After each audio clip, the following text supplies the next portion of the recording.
What's up, everybody? Welcome back to the Vine and Branches podcast. Hopefully you're having a good day, and if not, hopefully we can make it a little bit better. Today, we got a guest on, a buddy from my homeschool group. He's a year below me. He's a junior in high school, actually going to be a senior this year, and his name's Justice Overstreet. So just straight jump into it. Talk a little bit about yourself, like where you from, all the stuff. What's up, guys? So yeah, I'm originally from Washington State. I lived there for like 12 or 13 years of my life, I want to say. And then recently, the past few years, have been living here in Stephenville, where I've got the pleasure of having Gabe as a friend. And yeah, Do you like Texas or Washington better? Texas way more. Okay, so I've actually been to Washington, but it would have been like a long time ago. But I feel like I would like Washington better. Well, Personally. I mean, the scenery is a lot better. The Okay. scenery is a lot Yeah. better, and like the weather, like it's not always Scolding. 100 degrees, you know. But the people are they're not the greatest. They're really not. And the politics aren't the greatest either. Oh, really? I didn't know the politics were bad. Yeah, Okay. it's a very left state. Oh. Yeah, Yeah. We're right. for sure. You like my pun? That joke? Okay. Well, first question is I wanted to ask you. So, I don't know everything about it. I don't know if you know that much about it. But I wanted to hear a little bit about, we're both Assemblies of God, but you're Reformed? Christian Reformed. Christian Reformed. Yep. Very cool. So talk a little bit about that. I don't know what even the differences are. I'm not huge on denominations and differences. But To be honest, I don't know a ton about Okay. it. Not really up to date on all the history. I know we believe a little different on, I wouldn't say everything, but a lot of things. I don't know how much we differ from Assemblies of God. I know that we differ from Baptists in a few ways, such as like baptism. Baptists believe in what? Infant? No. yeah, They I believe think in so. infant baptism. Yeah. And then they believe in also getting rebaptized. Ooh, I don't know about that one. I thought it was. I have no idea. I thought it was just one. Just one. Oh, I thought. Well, then which denominations believes in like getting rebaptized? As like you need to get rebaptized, or you can. As like you can, like if you like fall from grace. Oh, I thought that was Baptist. I don't know. I don't know. Well, anyway, I know people that have done it at Assemblies of God, but I don't know if that's like what they believe. I've never thought about it. I don't know. well, anyway, we differ from them like in baptism. Also, we're not. Most of the Christian Reformed churches aren't super.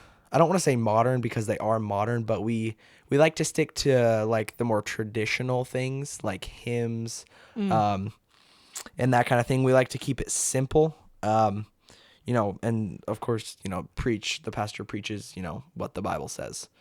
So yeah. Oh yeah, very cool.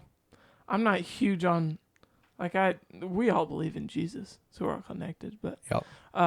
C.S. Lewis refers to it as a hallway when you come into Christianity, and then you like pick a room off the hallway, if that makes sense, as denominations. And he talks about it in Mere Christianity, which he's reading it right now. You'll be reading that this next year. Yep. In CC. So, what has been one whether it's a story, whether it's like a story, a testimony, a verse, something that is your biggest influence? Like story from the Bible. Yeah, or a verse, or a story from your life, or something that has influenced you in it. Well, a verse would be one that I remember is, be sure your sins will find you out. I don't know where that's from. That's a verse though, right? Yeah. Okay, just making sure that wasn't like a quote or something. But anyway, be sure your sins will find you out. I like that one because it just kind of like points back to like you can't hide from it. You never will. I mean, God knows, everything always, and like you're never gonna get away from it. And then probably a story would have to be, I would say probably Noah and the ark and his unwavering trust.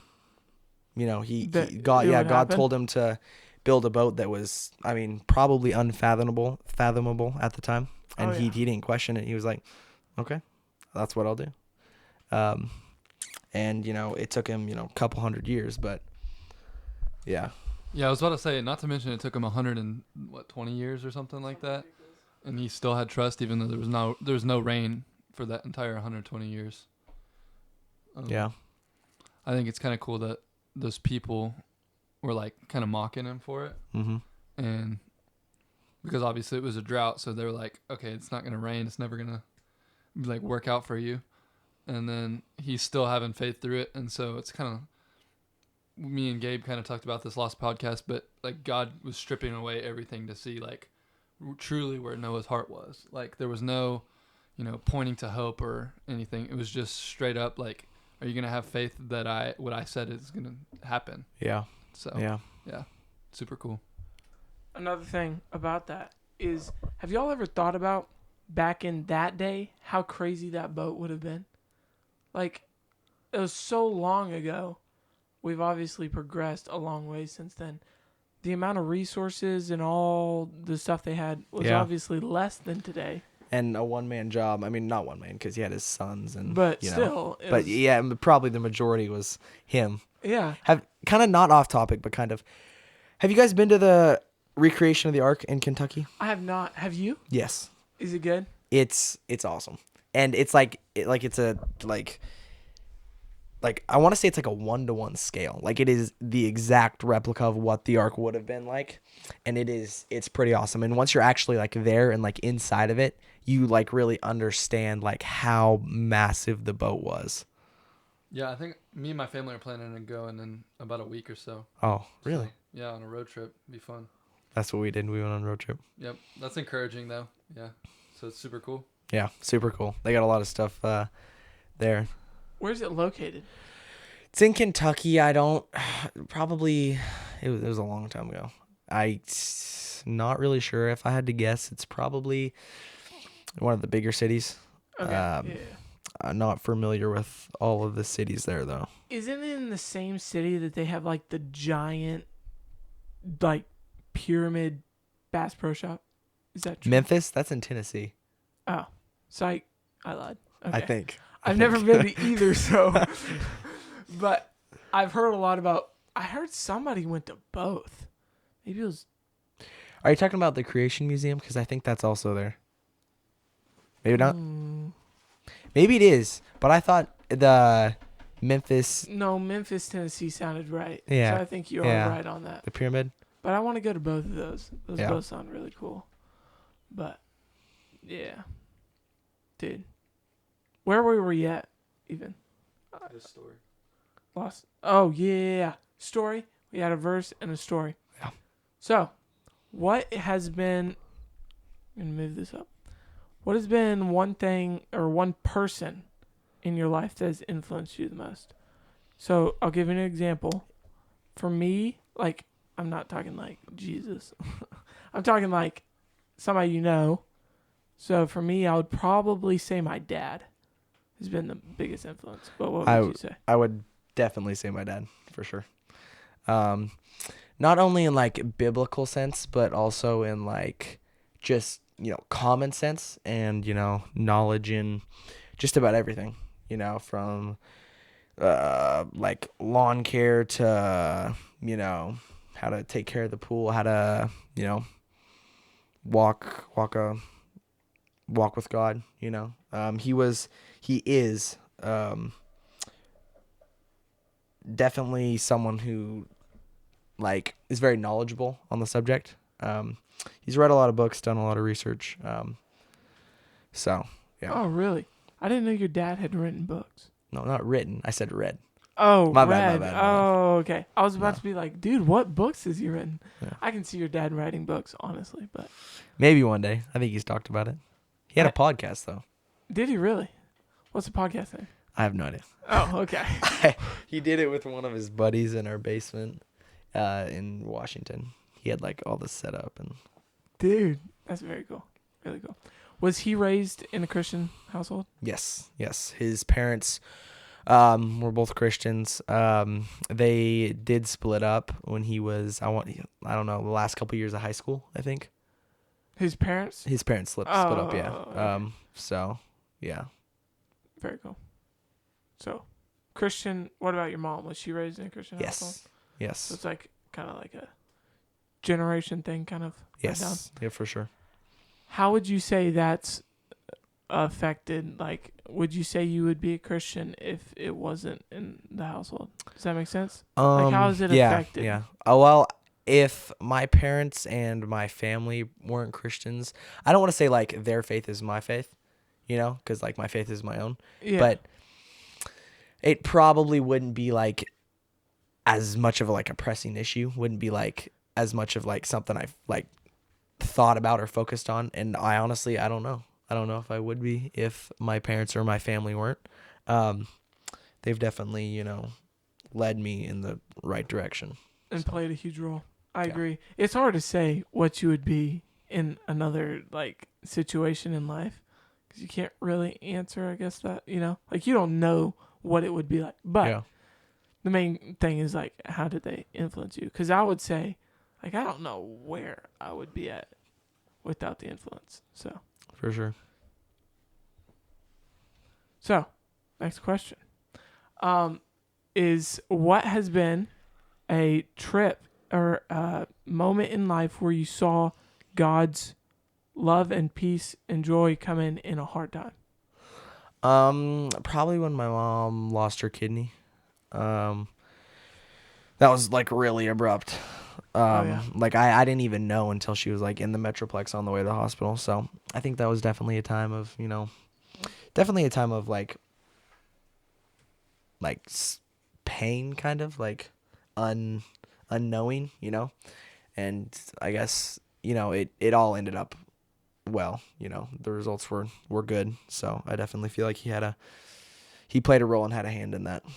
Oh yeah, I didn't know that happened. When was this? You didn't know this happened? No. Was this in Texas? You Yes. said Metroplex, like Yes. Dallas. Yes. This was like, I want to say maybe like over a year ago. I don't want to say 2 years, maybe like a year and a half. So this was recent. How did you not know that? I don't know. Yeah, no, I don't know. She had some kind of cancer in her kidney. So, yeah. Wow. She had to get it taken out. Wow. Well, next thing I wanted to talk about is me and you were out picking blackberries, and you started asking some really good questions. So I wanted to talk about some of them. And the first one I believe that we talked about was heaven and what heaven is going to be like. Yep. And so I wanted to start the conversation. Y'all can talk about it. But he was talking about like what heaven's going to be like, what eternity's going to be like, and we just started like chatting about it. So what do y'all think heaven's going to be like and stuff? Well, like part of the stuff I was saying to you is like I'm not scared of death per se. I'm more scared of the unknown. And you could argue, well, it's not unknown because the Bible talks about it in Revelations, like not what heaven is going to be like, but like kind of what heaven's going to be like, It gives you ideas. Yeah, yeah. And like I said, I wouldn't say I'm scared of death. It's just more the unknown, like it's going to be like nothing you've ever experienced, nothing will be the same besides, love from the Father. So, yeah, I think it's definitely something I look forward to. Maybe a little bit, I don't know, maybe a little anxious. I don't know. About what it's going to be like? Yeah, because it's, you wake up in your life and what's going to happen, but once you get there, it's going to be completely new. So.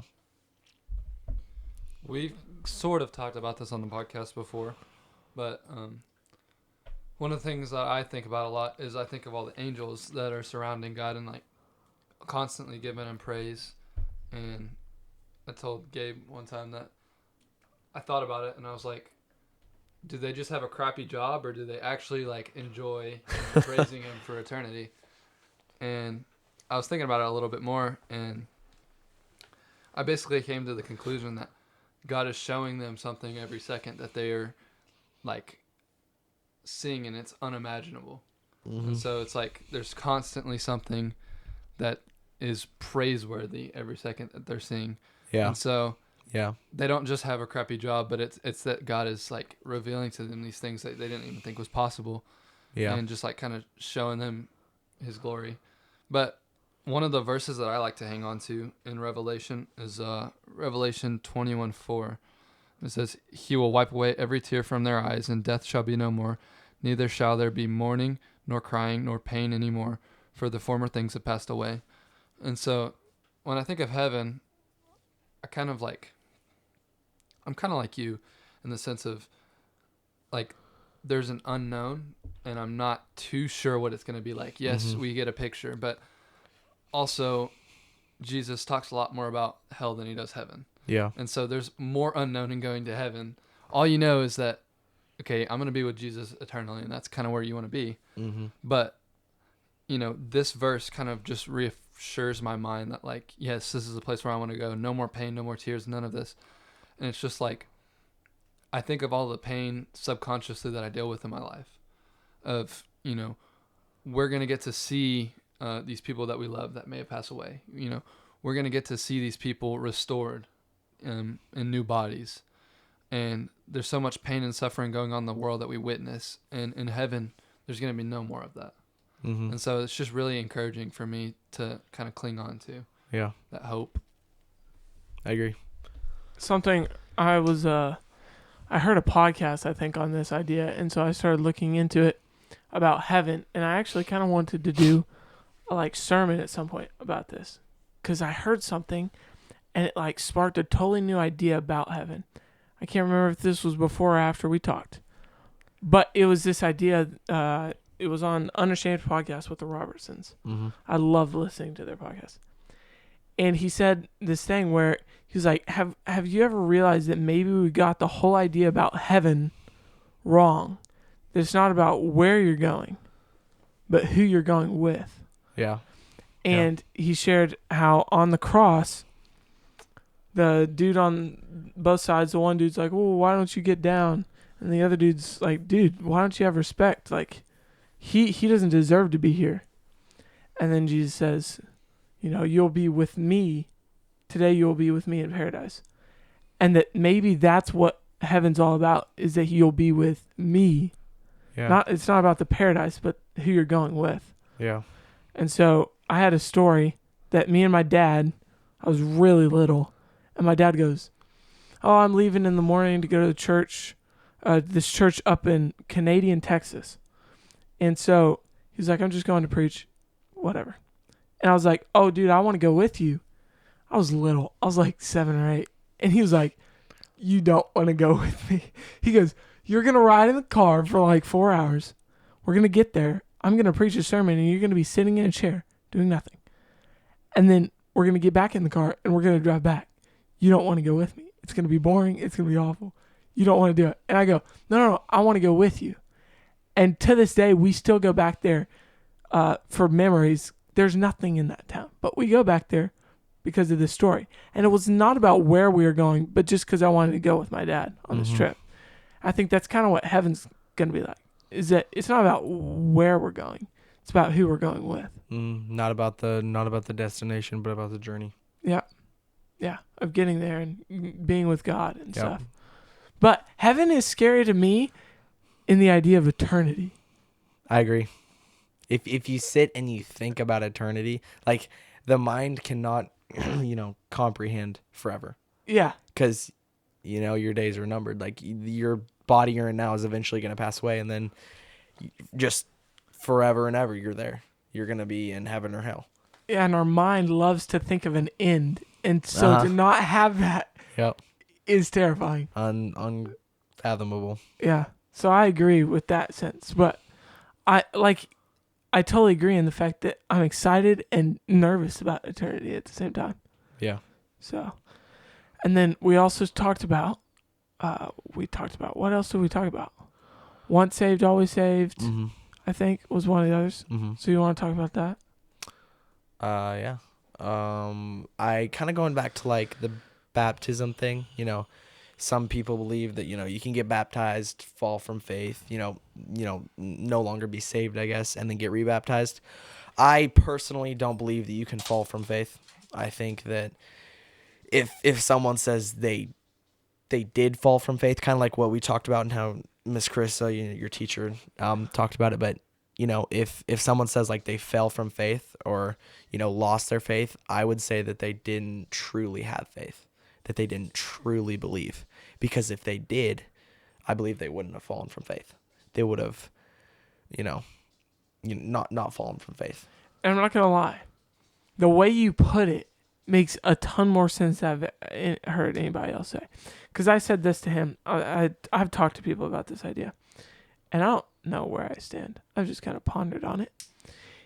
I was like, so what about? I was like, think about somebody in your mind right now, somebody that you know is a Christian. You're like, without a doubt, right? Uh-huh. And then as you're thinking about that, imagine tragically, let's say everybody they love dies in a car wreck or something, right? And so then all of a sudden they're so heartbroken that they turn away and they're like, you know what? Forget this. What about then? Are they still saved or not, right? Uh-huh. And then when he said that, it actually makes a lot of sense to think about it. Well, if you're truly saved, that wouldn't waver you because Mm-hmm. God has a plan and a way to make it good. I mean, in my mind, the way you say that makes it a lot of sense. Yeah. Honestly. And it's not like it's like not gonna hurt. There's not gonna be pain in it.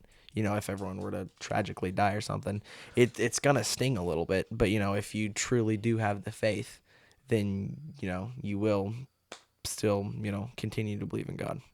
Yeah, that actually makes a lot of sense. What do you?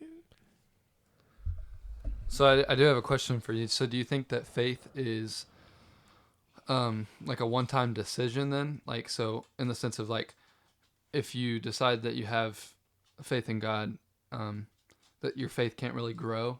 It's just kind of like set in stone because you're going to have that faith throughout like your entire life. Like it can't really like necessarily grow. Does that make sense? I would say no. I'd say it can grow. I'd say it can't decrease though. Okay. You can't fall from it. But I'd say like if you give your life to God at 6 years old, you believe in Him, you have the faith in Him. That doesn't mean that you're not gonna learn anything more about Him. You're not gonna have more faith in Him as you grow up, because of course you are. Yeah. If something bad happens, you're gonna lean on Him. You're gonna have more faith. So I would say that you definitely can have more building blocks. The higher and higher you can go with your faith.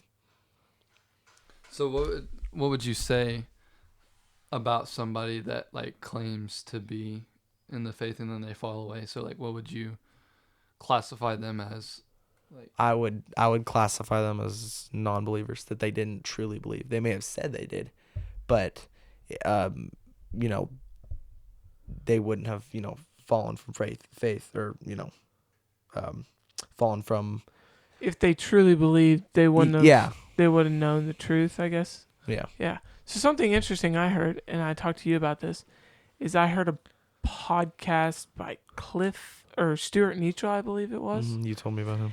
And so this is what he said. He goes, well, I want to say he clarified. He was like, I'm no total expert and don't want to cause trouble. But this is what he said.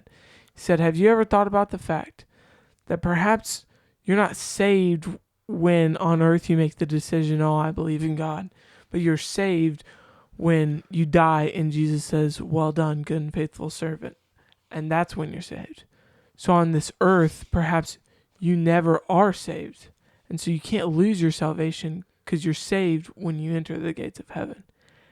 Because in the Bible it says, if you believe in your heart, you will be saved, not you are saved. Yeah. And I was like, well, that's a really interesting way to put it, but it can make sense if you think about it, that you can't lose your salvation once you enter the gates of heaven, and it makes sense in the fact of you walk away, Yeah. So I don't know. Anyways, it's a good point, and I think a lot of the Bible is kind of like that. There's so many ways that you could interpret it, and I think that's another thing. Like you're not gonna know until you die. There's so many things you're not gonna know. I mean, you can think of, ways it may happen, something may happen.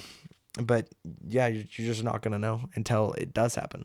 And I think that's why having faith is such a big issue, because he God wants you to like have faith in him. So having faith throughout your life, that having faith throughout your life, will. I don't really know where I'm going with that actually. I like kind of just ran It off like in my mind. kind of makes you doubt though. Still, you still have doubt in faith. Yeah, I guess so. When I was listening to that, it made me think of even in the unknown can make us doubt in our lives. Do y'all ever doubt that? You ever doubted that you're wrong? Do y'all do that? Doubted that I'm wrong. Yeah. Yeah, 100%. So what I mean by that is like laid in bed at night and gone, I wonder if this whole time like I've been running after this, but I'm truly I'm actually wrong. You ever thought about that? Has that thought ever crossed your mind? A little bit, maybe not in that exact way, but sometimes I think to myself, out of all the religions that are out there, what if Christianity isn't the one? I mean, Buddhists, people who believe in Buddhism, they believe that they're right. We believe that we're right. So, I think, yeah. How do you tackle that, like, in your mind of kind of reassuring yourself that, like, Christianity is the one true religion? Well, first of all, I think the Bible, I think like a lot of other religions, they're not really backed up. There's not a lot of evidence to back it up. Whereas in Christianity, there is, scrolls and, tombs, and, things passed down generation to generation. So yeah, I think that's one of the ways that we can, believe that we do follow the one and only true God. Yeah, absolutely. So you fall in that like historical evidence side of things. Yeah. There's a bunch of different, when you look at it, like different ways you could tackle it, science, historical, and different ways that have a lot of base to it, whereas other religions don't really. Can I give you like a practical, like another way to think about it? Yeah. So in every other religion, just about, they agree that Jesus was a living person. Okay. He was a man. We know this. Yes. They just disagree on like who he was and if the resurrection happened and all these things. Okay. And so they kind of disagree on was he the Son of God or was he just a good person? Mm-hmm. And so you look at Buddha and they call Jesus a Buddha. And you look at Islam and they call him a prophet. And you look at Hinduism and he's one of like the teachers. And so all these moral things, like everybody is acknowledging Jesus, going, yes, Jesus is good. He's on our side. Mm-hmm. And then so you look at all these things. I mean, even if you were to become a witch, they say that Jesus was a witch. Okay. And so it gets all the way down to that. And so everybody's validating Jesus. And so, and then I think to myself, well, if they're saying that Jesus is all these things, what does Jesus say about himself? Yeah. And then I go look in the Bible and he says, I am the way, I am the truth, I am the life. Nobody gets to the Father except through me. Mm-hmm. And so all of these other religions are validating Jesus, but Jesus only validates himself. Yeah. And so to me, I feel like that's kind of the way that I kind of rationalize in my head, like who Jesus was real. Yeah. I mean, because you can say all you want about a person, but until you really get to know them and what they say for themselves, you're not going to know their heart or what they stand by. I agree. I think that's a good way to think about it. I didn't know that. I guess I'm just not up to date on all my religions, but I didn't know that they all acknowledged Jesus. I didn't know they that. all did. I thought pretty much all of them. Oh, wow, okay. It's kind of crazy. I knew that like Buddhist and Hinduism and Muslim and all of them did. I knew that some of them called him like a prophet and stuff. Yeah. And then you look at Muslim and they're like really close, like to the line. Basically, theirs is very interesting. So anyways, there's so many religions that you could like, so many that you can find. It's kind of crazy. What we were talking about out there, we have this thing in CC where we do our senior thesis, where you choose a topic, and you write all this stuff about it. And we were talking about ideas for that. And so an idea that I almost went down, and so I want to hear what y'all have to say about this, is the idea of how to prove and thoughts on how old the earth is. Because there's a lot of people that would be like, oh, well, it's, millions and millions, and oh, well, it's this, oh, it's that, and all that. So, what do you think about that? Have y'all ever thought about it? Have you ever looked into it? Anything like that? Never really thought about it. And to be honest, I'm no geologist, so I can't tell you which rocks prove how many years that we've been here. So, honestly, it's an interesting topic. Yeah. I mean, I put a little bit of thought into it. I don't think it really matters for salvation as much. So it's just like kind of what Paul talks about, like where it's like a useless quarrel because it doesn't really matter. But, yeah, I have an interesting point of view on it. So I don't have a problem with people saying that the world is millions of years old because I don't see anything in the Bible that really contradicts it. But,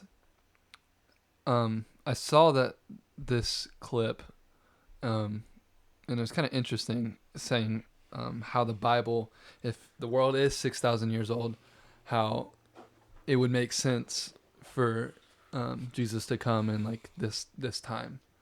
And it was basically saying how God, it was kind of relating it back to God created the world in 6 days, and then on the seventh day he rested.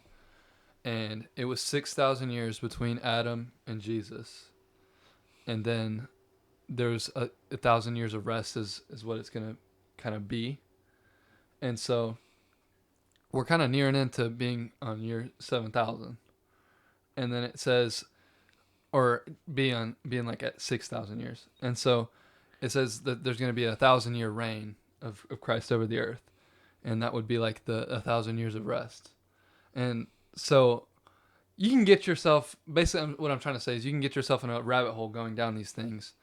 But, yeah, I don't really know which one I believe, honestly. But Definitely an interesting, like, not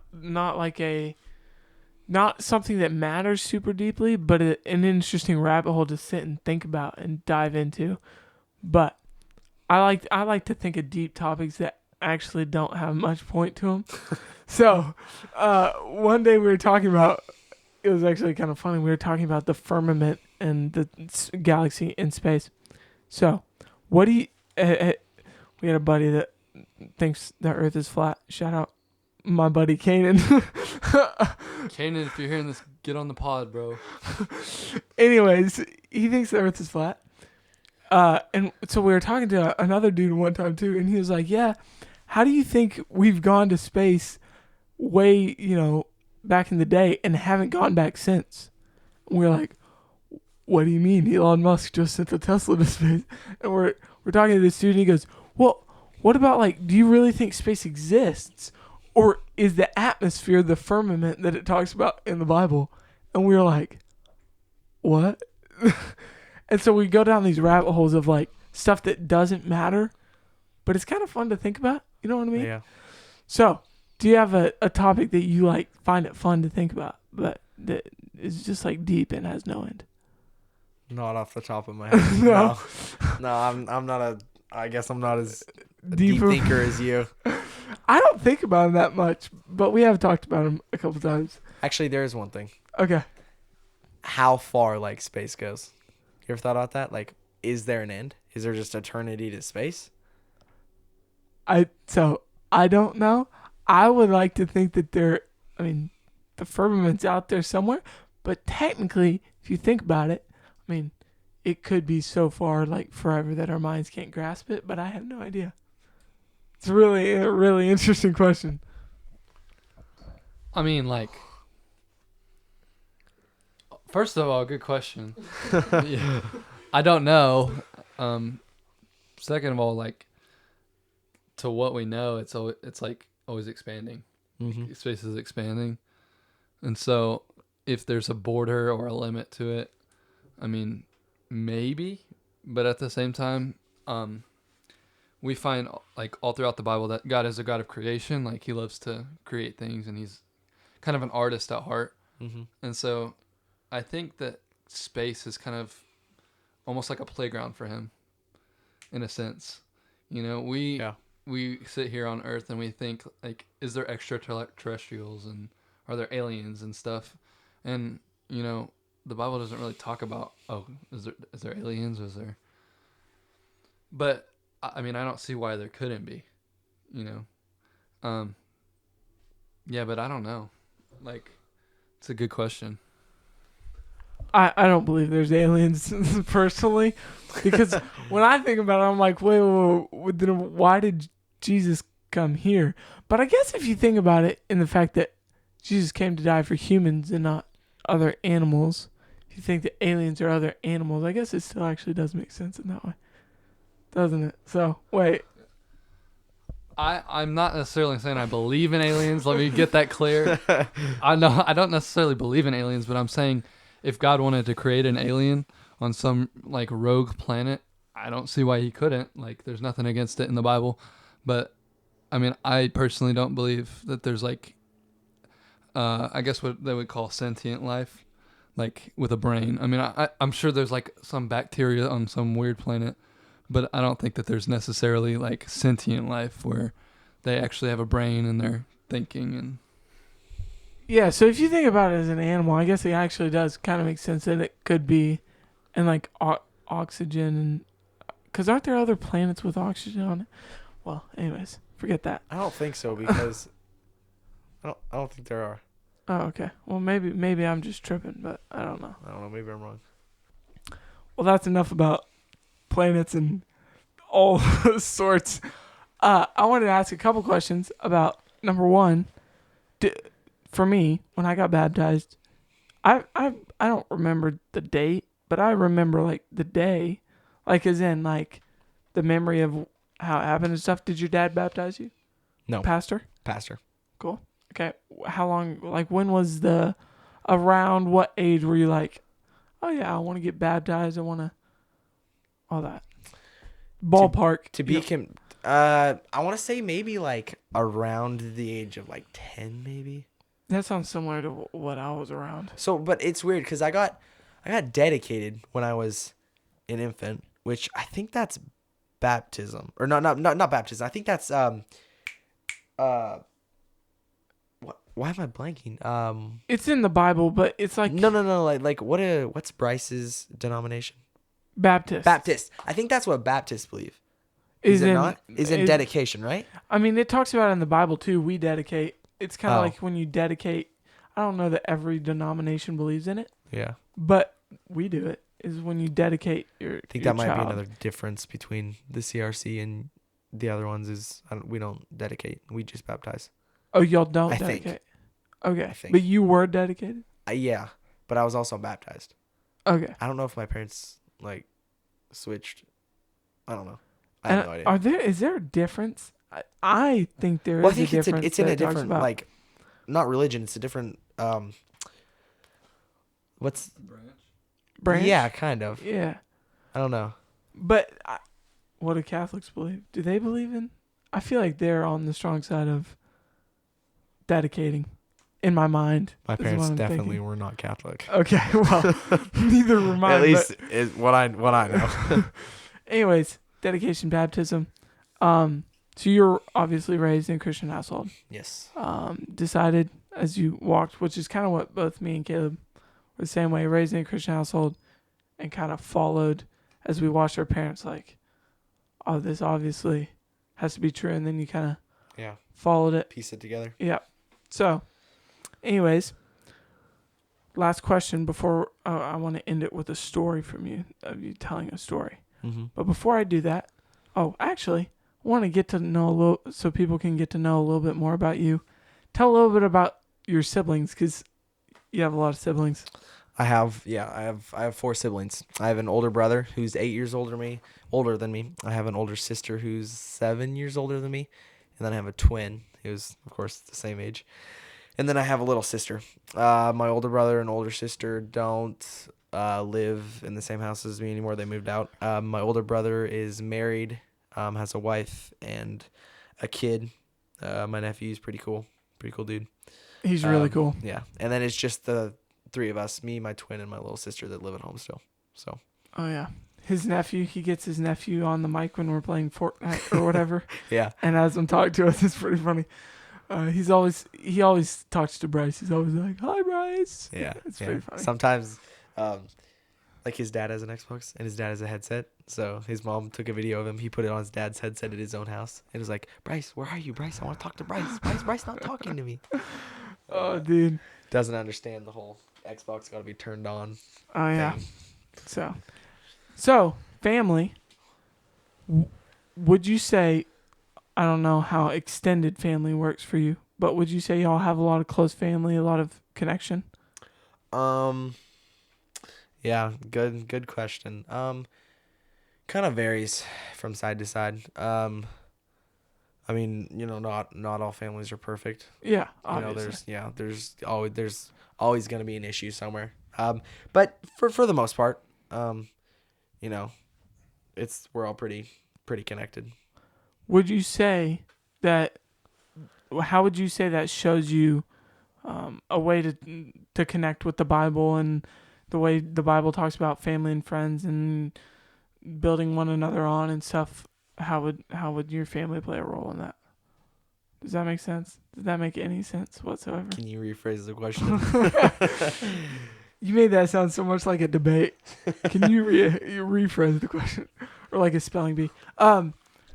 So like, is there how a can way? I like take like instances from like my family's? Yeah, and how does lives it show and, you that how connection is good? Like the Bible obviously shows that we need connection with other believers and stuff. Yeah. Well, communication for sure. Communication is key, and that's kind of where our extended family of like kind of been drawn apart is communication. People they don't talk. If they have an issue, they bury it deep down and it never comes up, which is not good. And that draws people apart when things aren't resolved, when people's feelings are hurt and it's never brought back up, which can tear people apart. So definitely like communicating with people more, and taking everybody's opinions and beliefs and into account. Oh yeah, communication. That is a great one. We definitely need to have good communication. Yeah. And even with like our friends, family, which we've talked about, people in the church and with God, like our communication with others has to be great. So I struggle with communication sometimes. As do I.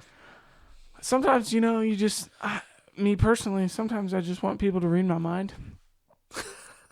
I don't want to say what I'm thinking. I'm just like, why don't you know what I'm thinking? Y'all ever do that? Yes? Yeah. I do that so much where I'm like, why don't you just understand? Exactly. Especially when I'm trying to explain something to someone. Like, why don't you just understand? It makes perfect sense in my mind. Why is this not clicking for you?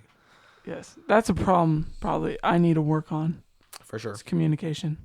We can always get better at that, So, anyways, to wrap it up, funny, goofy, serious. We do this in some of our other podcasts. Tell a story. Well, I got a story. In mind. This morning, you two broke into my house. Is what you did. You straight up broke into my house. So, for the people that don't know, so I was sleeping today, all right, and I didn't get a lot of sleep last night, so I kind of stayed in bed and was sleeping until like noon. And I wake up to the sounds of dudes' voices in my house. And I'm like, okay, it's only me and my sister home because my parents are out of town and my brother's at work. So there's no way, like, what are these people doing in my house, right? So I get up and I heard a door shut because we have little, like, monitors on a door so it beeps when the door's open. And I'm like, okay, they just left. So I get up and I go out into our living room. And I look out the window and there's like this random truck that I've never seen. I was like, whose truck is that? And I genuinely thought I was getting robbed. I'm not going to lie. I thought I was going to like die or something. And then, these two, Gabe and Caleb, come in through my back door and are like, yo. I was like, what are you doing in my house, dude? It was so strange. So, yeah. Dude, from my perspective, this is what happened. I've called him all morning, and he hasn't answered any of my calls. I know he's home. His truck's at his house. And so I called his brother, who's at work. I'm like, dude, where is he? And he's like, he should be at home. He should be in there. Did he not tell you, like, I was sleeping or something? No. He was just like, okay. I looked at the clock. I was like, it's noon. Surely he's not sleeping. Well, I don't usually sleep He's not that late. answering me knocking the door. So I asked his brother to make sure it's okay to go inside the house. So I went inside. And I'm looking around the house everywhere going, where is he? Yep. Gabe's just rummaging through my house. Yeah, making myself at home, Dude, he comes out. We walk back in the house, and he just walks out of the room, and he's just woken up, and his eyes are wide, and he goes, what are you doing in my house? Dude, it was quite an interesting Funny thing. experience. I did not expect to see you.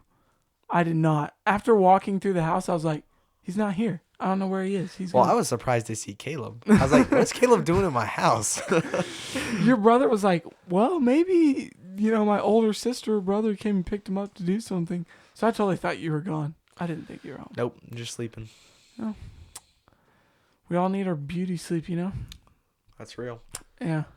I slept in this morning too, but it wasn't till 12. It was till 9. But you, got a lot of hours of sleep.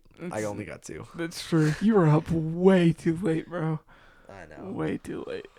I'm not a late person. Because personally, I'm telling you, my mind is not right when I stay up past midnight. I can't handle it. I agree. My You're mind not starts going, thinking clearly. Yeah. You just go off the rails. Yeah. So, anyways, hopefully y'all had a good time listening, and we'll see you on the next podcast.